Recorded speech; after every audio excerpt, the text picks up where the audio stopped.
ولا په زور هدایت ورکړي دا خو دواړه به یو شان شو نو الله ګوره مهربانه دی خو په هغه چا مهربانه دی توبې وله قبلي ګناهونه وله بخي چې څوک ورته واپس شي څوک توجه ورکړي د هغه دین ته د هغې نه بعد وایي ښه په دې کې کومه ګناه که پاتې چې تاسو یې رایاده کړئ کومه ګناه پکې پاتې یو هم پاتې نه شو او چې دا دعا سره الله نه غواړي او یو پیر الله ستا په ژوند کې دا دعا قبوله کړي یو پیر ځه نو هلته تا پکې دا هم ویلي دي چې اللهم اغفر لي ما قدمت وما اخر څه چې به وروسته کوم هغه راته م وبخه ګناهونه دې وبخلی شو نو که ته لږ ځان ستړی کړې او دا دعا یاده کړې او بیا دې خپل قیمتي وخت نه یو څو سیکنډه د الله دپاره ورکړي او دا دعاګانې وغواړي نو اگر که زمونږ به یو څو سیکنډې لګي د هغې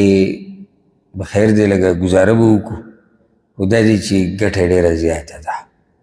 دغې چې مونږ سبحان الله مونږ د دیندارۍ وخت حسابول شروع کړي دي تاسو زما به خبره که ونه رسېدی مونږ د عبادت وخت حسابول هم شروع کړي زه به درځم لمونځ به کوم خو څومره وخت به لګي وخت راته راول نه ووایه زه به پلانې عبادت کوم خو دې کې به څه کېږي څومره وخت به لګي اوس دا معامله ده او دنیا مبارک کې موږ سوچ نه کوو چې دا وخت څنګه روان دی او څومره وخت موږ تېر اوس دې بل عنوان ته وګورئ د قیامت په ورځ د حساب کتاب د اسانۍ دپاره دعا هر مسلمان د آخرت ته حساب کتاب نه هېرېږي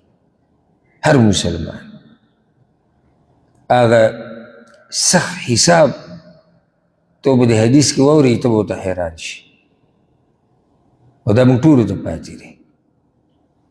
د حساب کتاب هغه دقیق تفصیلي حساب هغه قیامت په ورځ دی لنډ حساب هغه 3 سوالونه هغه په قبر کې دي نور بیا د هرې خبرې تفصیل هغه په آخرت کې دی اوس د عایشه رضی الله عنها حدیث دی امام احمد راوړی امام حاکم راوړی دی وګوته کې دی وی سمعت رسول الله صلی الله علیه وسلم یقول فی بعض صلاته ما د رسول صلی الله علیه وسلم نه اورېدلي چې هغه بعضو منځونو کې دا دعا غوښته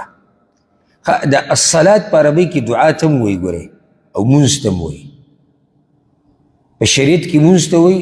په عربۍ کې دعا ته وایي نو داسې هم کیدی شي چې عایشه رضی الله عنها وایي چې ما په بعضو دعاګانو کې د رسول صلی الله علیه وسلم نه اورېدلي دي یا په بعضو منځونو کې مې اورېدلي دي چې دعا یې غوښته دي صحیح دي دواړه خبرې صحیح دي صحیح وي اللهم حاسبني حسابا یسیرا یا الله ما سره لنډ او اسان حساب کتاب وکړه څومره اوږده دعا ده ډېر ټیم به پرې لګي اللهم حاسبني حسابا یسیرا هر وخت یې ویلی شي سجده کې اذان نه بعد تهجدو کې عام اوقاتو کې ګاډي کې د کار په ځای کې په دکان کې په جومات کې د بچو سره د ښځې سره په توجه سره چې ووایي الله ته اللهم حاسبني حسابا یسیرا یا الله ما سره لنډ او اسان حساب وکړه وی ما ورته چې یا نبی الله ای د الله نبي ما الحساب الیسیر دا اسان حساب کتاب پکې څه ته وایي حساب خو به د ټولو سره کېږي د عایشه رضی الله عنها سوچ دا دی چې سوال خو به الله د ټولو نه کوي حساب خو به کېږي که نه نو بیا پکې اسان څه ته وایي واوره رسول صلی الله علیه وسلم ووایي ان ينظر في کتابه اسان حساب دا دی چې الله رب العزت د دې انسان د عملنامې ته وګوري او دې ته وښیي چې دا ستا عملنامه ده ته ورته وګوره فیتجاوز عنه او بیا دقې شانې پرېږدي راویې نه نیسي پرې الله اکبر دې ته صرف هغه حساب کتاب وایي چې اقرار د باندې کوي یعنې صرف ته ګوره دا وګوره دا وګوره که تا به پلاني ورځ دا کار کړی او پلاني شپه دا کار کړی اخوا پسې رب العالمین نور څه نه وایي خیال هم دی د لیدو نه بعد څه ووي نو چې څه ونه وي نو څه مطلب شو نه دې رانیسي مجرم قاضي ته مخامخ شي که نه یو حکومتي اداره کې مخامخ شي هغه ته ابوالعزدین تا دغه کار کړی او نورو ته څه نه وایي رانیسي پې نه نو په دې هم دی څه خوشحاله چې لکه ما سره حساب نور نه کوي د رب العالمین په دربار کې بیا حساب کتاب هغه په دوه قسمه دی یو ته ویل کېږي عرض رسول وسلم د هغې وضاحت کړی حدیث کې عرض یعنی د اعمالو ښودنه دا به د چا سره کېږي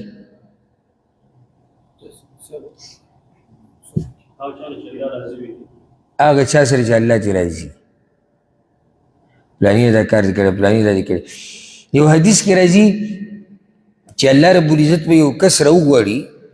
او موږ ټول به الله ته مخامخ کېږو او ځان له به الله موږ سره خبرې کوي نو الله رب العزت به دا کس راوغواړي او په خپله به ورسره خبرې کوي او منځ کې به ترجمان نه وي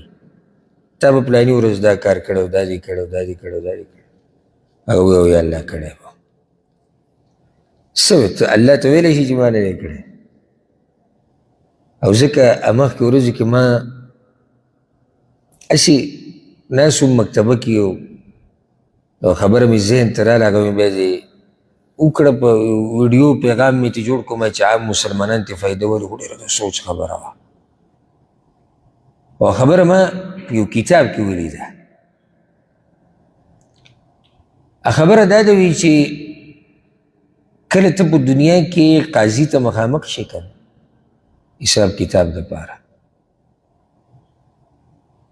نو دا مسله به په تا هله ثابتېږي چې ګواه یي په تا باندې یو کس دعوه وکړه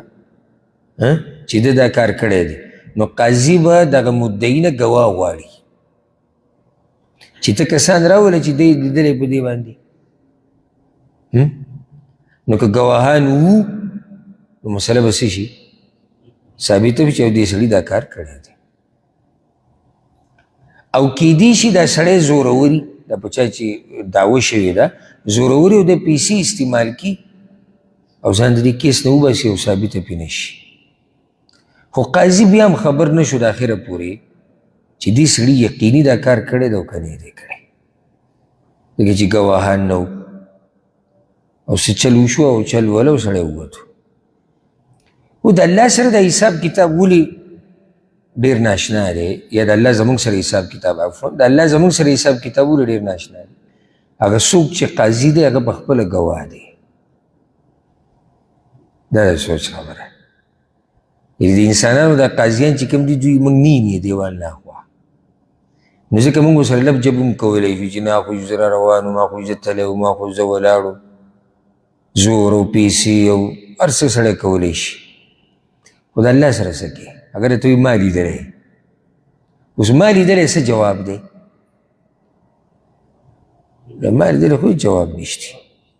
هېڅ جواب یې نشته الله په خپله لیدلی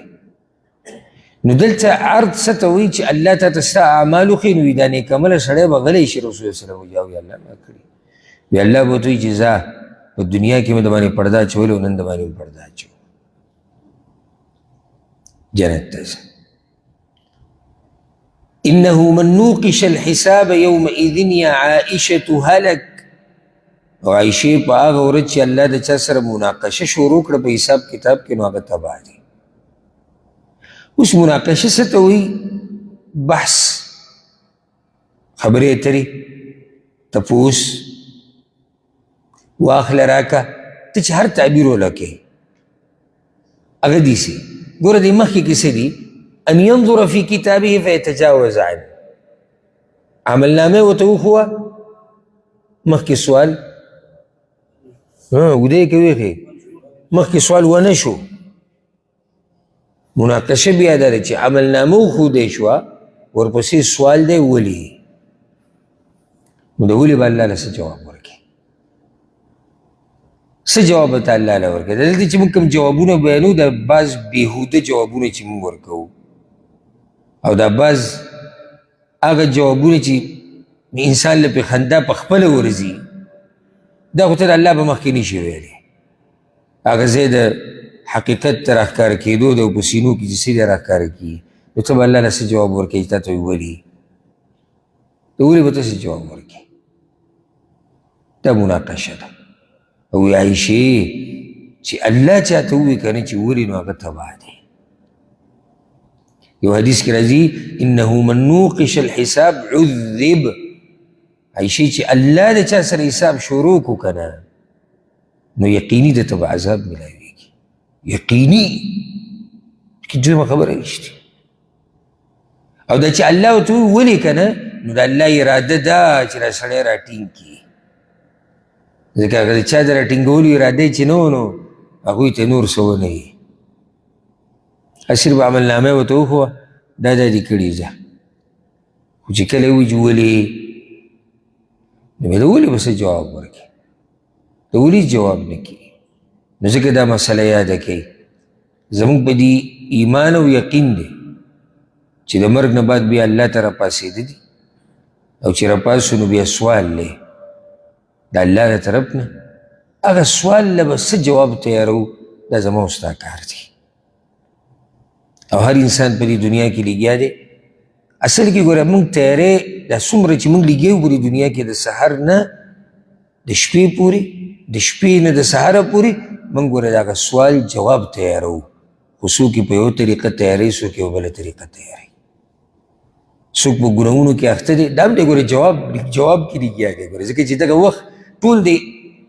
امتحان وخت دی. دا موږ چې کوم دغه کې یو دا د امتحان وخت دی. اوس ګوره په سکول کې په مدرسه کې په یونیورسټۍ کې امتحان دی. تاسو کې اکثر ملګري به تلي په سبقونو به یې ویلي به کې به امتحانونه ورکړي. که خیال هم کړی د امتحان پرچې چې کله راشي که نه نو په هغې له پاسې لیکلي د دې د حل کولو ټایم 2 ګنټې دی. ای پی که نه یا ګنټه دی. کومه لږه سخته پرچې 3 ګنټې دي. د دې نه د لم زیاتوي چې کله یونیورسټۍ غټو مراحلو ته ورسي په بعضو کې 6 ګنټې هم ورکوي. دا ستا ټایم دی. اوس که ته په دې کې اوده کېږي که ته دې کې په دې پرچه باندې ځان له هسې پالتو ډیزاینونه جوړوې که ته پکې خپل څه حساب کتاب کې که ته پکې د دې مسلو صحیح جوابونه ورکې که ته هر څه کې خو ستا ټایم دقه 2 ګنټې دي. د دې 2 ګنټو نه بعد ته د یونیورسټۍ ته د جامعې ته د مدرسې ته د سکول اداره نشي ملامته کولی. تا د ټایم ملاو شو قلم و پنسل و صحیح وه کاغذ و هر څه تا سره وو او ته وي او عقل دې کار کوو په هوش او حواس کې وي. اوس د دې نه بعد به ته اداره ملامته کې نه وی نیمه ګنټه پکې زه اوده شوی وم نو څه وکړو نیمه ګنټه اوده و خپله غلطي ده. تاسو زما په دې خبره پته شي ما ګوره داسې مثال درکو د واقع دا زموږ د امتحان ټایم دی دا کوم چې روان دی که اوس یې پکې مونږ یو او دا پرچه د کوم وخته پورې ده د مرګه پورې ده. دغه دنیوي پرچې خو ډېرې ښه دي د هغې بیا مو وخت معلوم دی چې دې وخت کې ختمېږي. نو کله نه کله که خیال هم کړی دی امتحان چې ختمېږي د اخره کې سخت زور ټول ولګوي زور زور زور زور زور لیکه لیکه کار څه لیکي خو اوس ټایم ختمېږي. خو زموږ دا پرچه ډېره عجیبه ده د دې د ختمېدو وخت پته نه لګي. اوس په دې پرچې کې او په دې امتحان کې که ما او تا خوبونه کوو که ما او تا ګناهونه کوو که ما او تا غفلت کیو که ما او تا هر څه کوو موږ الله رب العزت لره نشو ملامته کولی. قرآن کې نه راځي جهنمیان به آواز وکړي چې یا الله موږ له یو موقع راکړه موږ واپس که دنیا ته. الله به ورته څه وایي اولم نعمركم ما يتذكر فيه من تذكر. ولې ما تاسو له دومره عمر نه و درکړی چې وایي کې یو نصیحت قبلونکی نصیحت قبلولی شو خو تاسو نه دی قبول کړی الله موږ ته وایي چې ما خو تا له د امتحان او د پرچې ټیم در کړی و خو تا پرچه نه ده پوره کړې نو ته الله څنګه ملامته کړي نو چې کله الله چاته ووایي چې ولې بیا لاړ تباه شو اوس که تاسو دا غواړئ چې الله راته حساب اسان کړي نو کومه دعا غواړه اللهم حاسبني حسابا يسيرا الله دې زموږ حساب کتاب اسان کړي اوس وایي چې یو کار درته ګران شي نو دا دعا وایه الله اکبر څه ښایسته دین دی څه ښایسته دعاګانې دي خو چل ټول موږ کې دی موږ کې دا چې موږ نه یو خبر دي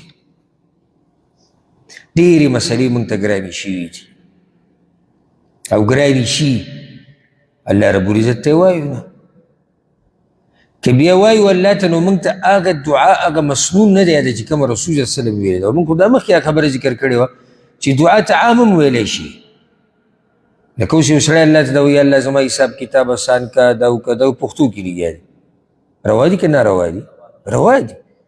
خو که بالفرض موږ هغه دعا وایو چې کومه رسول صلی الله علیه وسلم ویلې ده نو هغه د دې نه ډېره غوره شوه نو موږ اول الله ته وایو نه که وایو بیا مسنون طریقه نه راځي که هر کار دی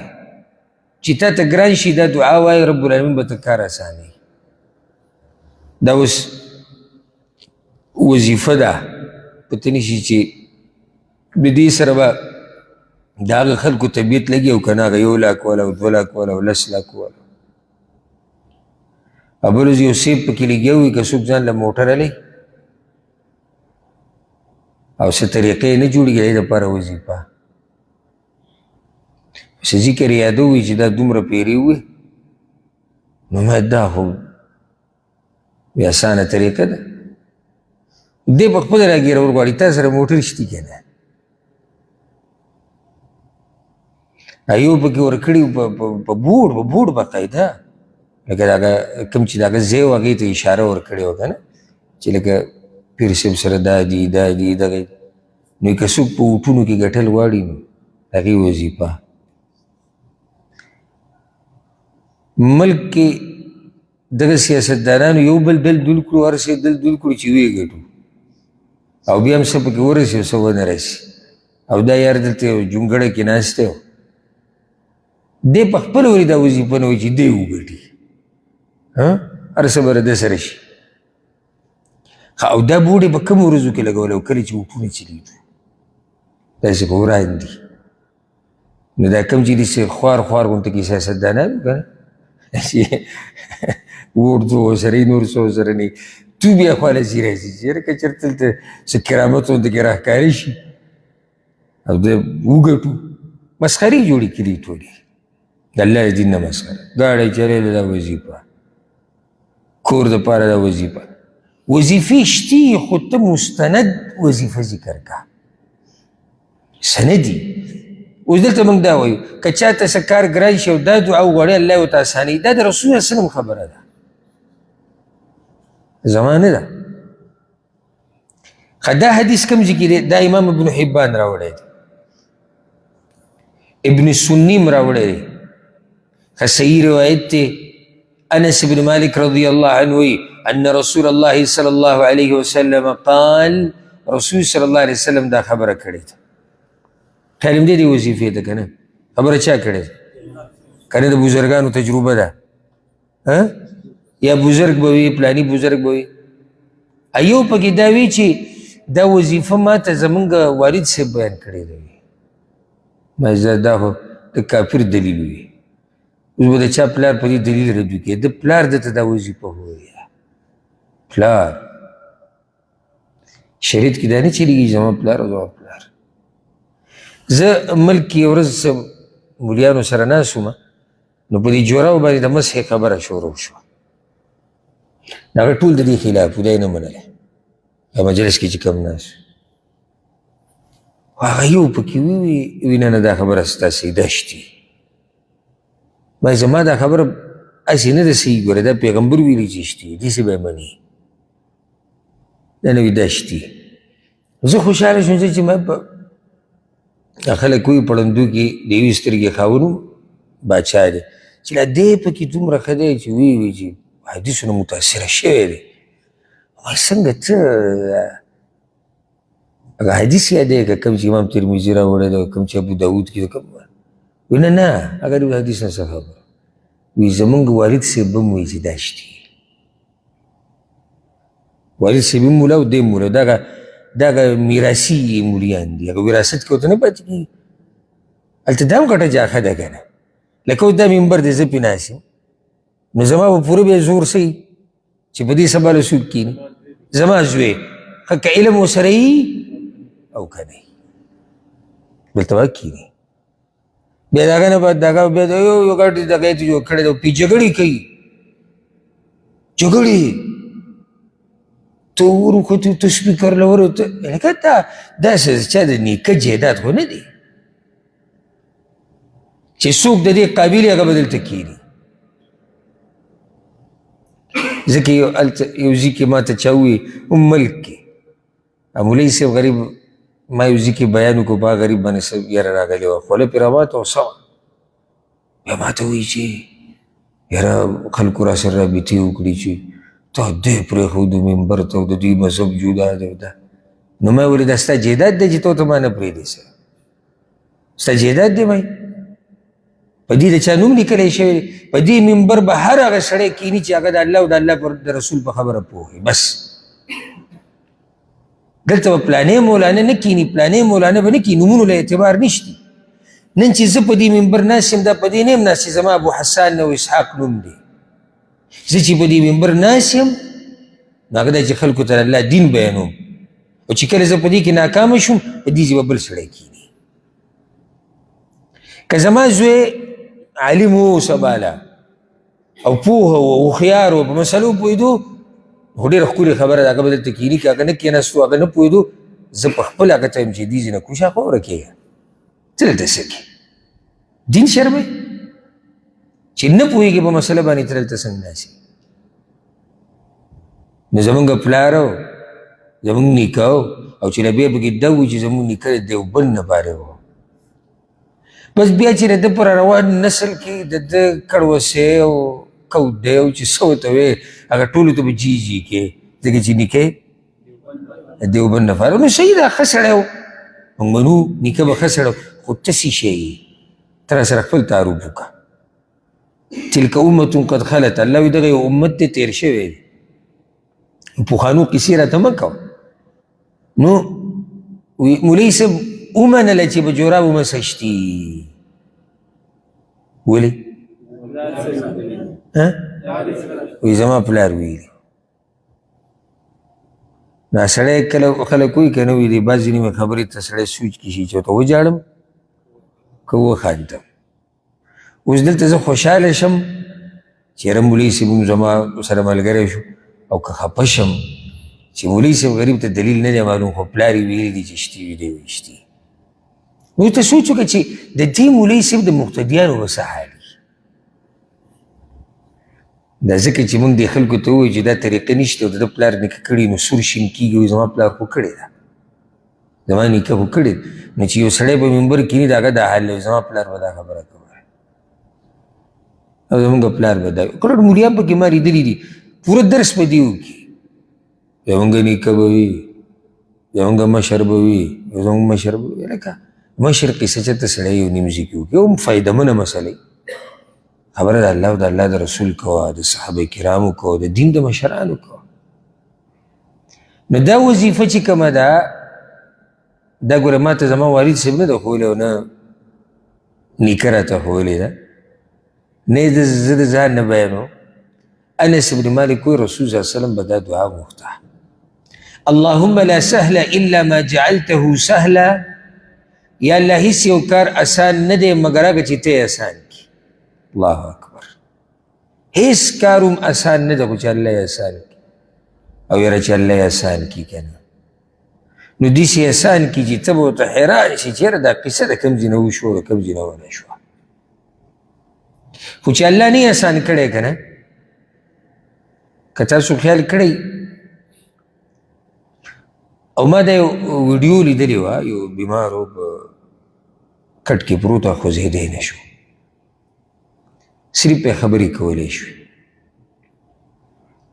نو هغه انټرویو ورکول عربی و. کس ورته وایي چې لکه تکلیف تا ته په څه کې ډېر؟ هغه وایي تکلیف خو عام زه دغه شان پروت یم، دا تکلیف دی، خو زه اوس عادت شوی یم الحمدلله علی کل حال. خو یو ورځ راسره عجیبه قصه دا شوې چې دا کور والا چېرته تللي وو ټول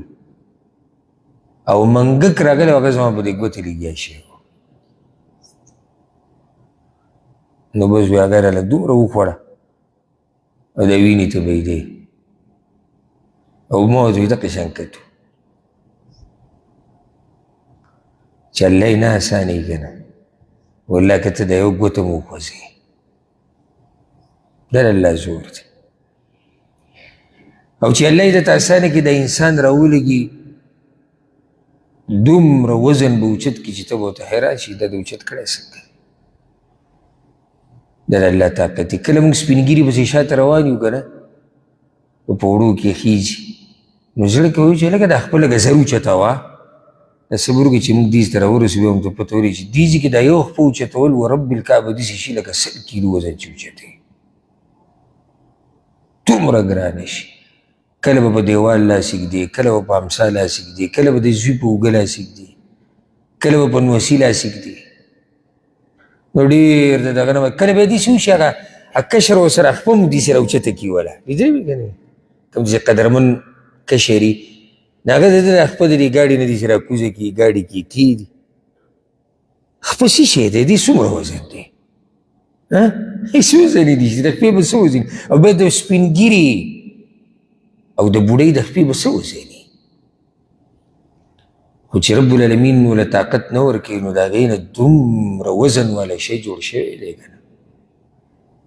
چې خلک یې ورسره راوچتوي.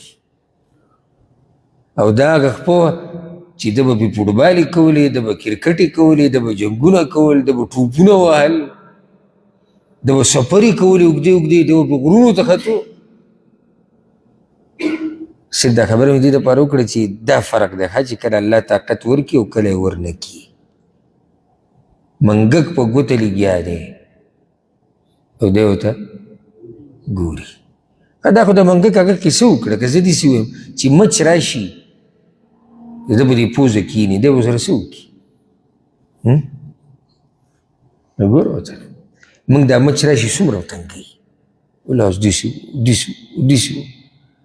چې دا مچ تا ته په پوزه کښېني او ته لرې کولی نه شي. دا هغه طاقت دی چې الله یې واخلي. نو یا الله هیڅ کار آسان نه دی مګر هغه آسان دی چې ته آسان کړي بس. وانت تجعل الحزن اذا شئت سهلا، او کله چې ته وغواړې نو غم او سخت کار هم اسانه. د دعا یاده کوي ښه، هر مشکل کې الله ته وایي، هر مشکل کې اللهم لا سهل الا ما جعلته سهلا وانت تجعل الحزن یا الحزن اذا شئت سهلا. یا الله غمونو اسانولو والا ته، یا الله سخت کارونو اسانولو والا ته. نو رب العالمین به ته دا کار اسان کړي. بله دې کې فایده څه ده؟ غټه فایده چې سوچ پکې سړی وکړي، د ځان نه نا امیده کېدل، د ځان نه چې یعنې زه هېڅ نه یم. لکه موږ هغه ذکر کوو که نو لا حول ولا قوة الا بالله. هېڅ طاقت زموږ نشته، هېڅ وس نشته مګر دغه چې الله یې راکړي. نو دلته چې را کوم کار به ما ته اسانیږي نو د اول نه زما ذهن داسې جوړ دی چې دا کار اسانېدی نه شي چې څو پورې الله نه اسان کړی، او چې کله ما ته اسان شو نو زما ایمان او عقیده دی چې دا الله ما ته اسان کړی دی. ورسېدی پرې الله دې موږ ته د دنیا او د آخرت کارونه اسان کړي. الله دې زموږ غمونه، تکلیفونه، مصیبتونه، مسلې، قرضې، دردونه، غمونه، سوچونه، فکرونه، مسافرۍ، بیماریانې، دا هر څه دی الله موږ ته اسان کړي. اخرنۍ دعا به ووایو، وایي چې یو داسې کار درته پېښ شي چې ستا خوښي یا ستا بدي شي. ګوره خبرې دوه قسم دي چې ستا مخې له راځي، یا به ستا خوښي یا به دې نه خوښ. نو هر حال کې ځان له خبره ده. عائشة رضی الله عنها روایت ته امام ابن ماجه راوړی دی، كان رسول الله صلى الله عليه وسلم إذا رأى ما يحب، رسول صلی الله علیه وسلم چې به کله هغه څه ولیدو چې څه به یې خوښ و، قال وی به الحمد لله الذي بنعمته تتم الصالحات. ټول صفتونه د کمال خاص هغه الله لره دي چې د هغه په مهرباني سره ټول نیک کارونه او ټول کارونه سرته رسي. الحمد لله الذي بنعمته تتم الصالحات.